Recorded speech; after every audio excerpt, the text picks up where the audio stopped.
एक तरफ प्रधानमंत्री जी एक भारत श्रेष्ठ भारत की बात करते हैं, वन नेशन वन इलेक्शन की बात होती है, लेकिन वन नेशन वन एजुकेशन 3 की मिनट में बात पूरी भारत कीजिए, सरकार कृपया का ध्यान कोई रहे नहीं करता है। जी। गरीब बच्चे ठाट पट्टी पर पढ़कर बड़े लोगों के स्कूलों के बच्चों से कैसे कंपटीशन कर पाएंगे? अगर उनको कंपटीशन में लाना है तो लाइन ऑफ कंपटीशन को एक करना होगा। मेरी मंत्री जी से मांग है कि सरकारी स्कूलों की तरह ही प्राइवेट स्कूलों में भी SC ST OBC के छात्रों को आरक्षण दिया जाए और उनकी शिक्षा को निःशुल्क किया जाए। माननीय वित्त मंत्री जी ने अपने बजट भाषण में शिक्षा के क्षेत्र को PPP मॉडल और निजीकरण करने की बात कही है, जो कि बहुत ही खतरनाक है और संविधान की मूल भावना राइट टू एजुकेशन के विपरीत जाता है। अपने रोजगार में निजीकरण करके गरीबों से रोजगार को वंचित कर दिया है और शिक्षा में भी निजीकरण करके आप लोग गरीब के बच्चों को, जिनमें ज़्यादातर SC ST OBC के बच्चे आते हैं, उनको शिक्षा से वंचित करने का आप लोग प्लान बना रहे हैं। इस साल आम बजट में सरकार ने शिक्षा बजट को लगभग 6,000 करोड़ रुपए की कमी की है। कोरोना महामारी के दौरान शिक्षा के इंफ्रास्ट्रक्चर और डिजिटाइजेशन को बढ़ावा दिया गया है, जिसके लिए शिक्षा बजट में 10% की बढ़ोतरी की मांग की गई थी, लेकिन अफसोस है कि शिक्षा बजट में कमी की गई है। माननीय मंत्री जी से मैं जानना चाहूँगी कि इस कमी को वो कैसे पूरा करेंगे।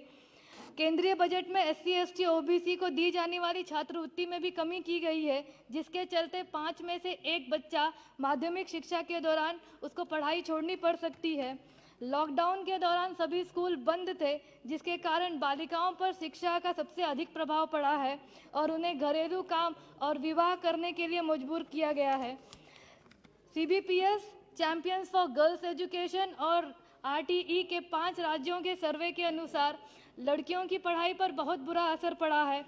घर पर कंप्यूटर की पर्याप्त संख्या और मोबाइल न होने के कारण ऑनलाइन पढ़ाई के लिए लड़कों को लड़कियों से ज़्यादा प्राथमिकता दी गई है, जिससे लड़कियों में पढ़ाई छूटने का डर शामिल हो गया है।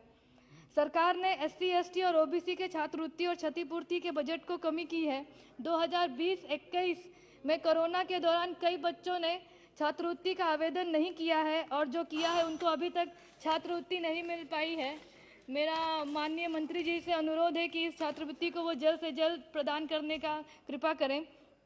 नई शिक्षा नीति में बालिका शिक्षा को प्रोत्साहन देने के लिए लैंगिक समावेशी कोष जेंडर एक्सक्लूसिव फंड की बात कही गई है, लेकिन बजट में इसका कोई उल्लेख नहीं किया गया है। मेरी सभापति महोदय, BHU और देश के अन्य विश्वविद्यालयों में SC OBC और ST के शिक्षकों की कई रिक्त पद खाली पड़े हैं, लेकिन कोई ना कोई कारण देकर उन प्रोफेसरों की भर्ती नहीं हो रही है। मेरा माननीय मंत्री जी से अनुरोध है कि इस पर ध्यान दें प्लीज। सर, 2 मांगे मेरे क्षेत्र की हैं कि मेरे संसदीय क्षेत्र में एक केंद्रीय विद्यालय खोलने की मांग मैं रखती हूं और साथ में ये भी कहना चाहती हूं, जैसे मेरे अन्य कलीग्स ने कहा है कि KV के कूपन की संख्या मात्र 10 है, जो कि अपर्याप्त है। मैं मांग करती हूं मंत्री जी से कि कम से कम उसे बढ़ाकर 50 कर दिया जाए। और मेरा संसदीय क्षेत्र अनुसूचित जाति बाहुल्य क्षेत्र है, वहाँ पर गरीब छात्रों की बाबू जगजीवन राम छात्रावास की मांग काफ़ी दिनों से है।